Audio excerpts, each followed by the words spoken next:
20 years ago, the temperature was dropping and the snow was flying here in the Tennessee Valley. For those of you who are new to the area, it's hard to picture 20 inches of snow in Chattanooga, so maybe this will convince you.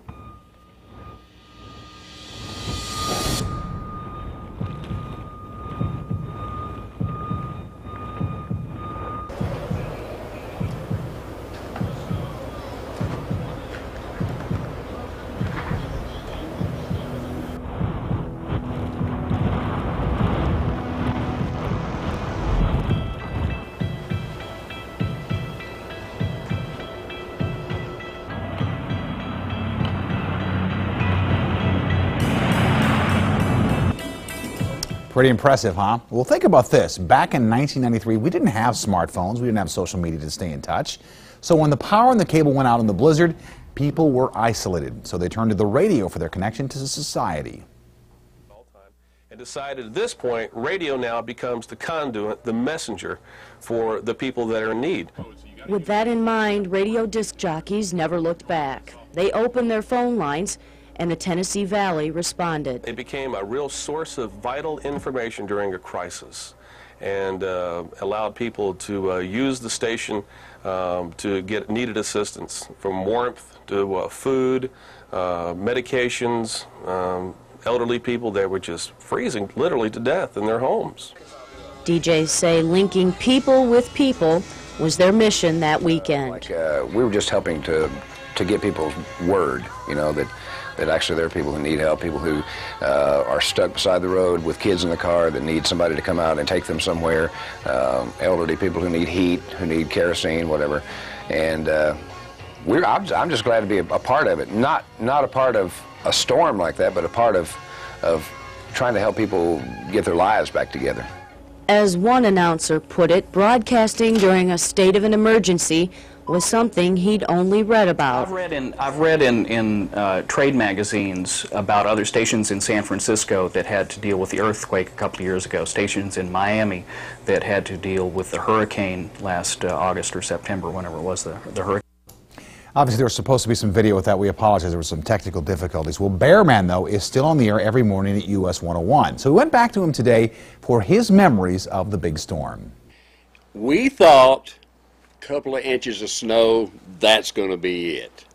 So there's like 10, 12 of us over there, and we're all in the motel and stuff. We're all partying, hanging out and stuff, you know.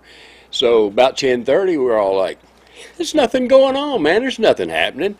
So everybody starts kind of, okay, we may as well go to bed, you know, because it may snow tomorrow. I don't know. So everybody goes to bed around 10:30, 11 o'clock. I remember about midnight, 12:30, thunder wakes me up. I thought, thunder? I walked out on the balcony. There was already about 2 feet of snow on tops of cars in the parking lot. It was crazy, man. And by the next morning, this place was shut down. You could not go anywhere. The interstate was closed.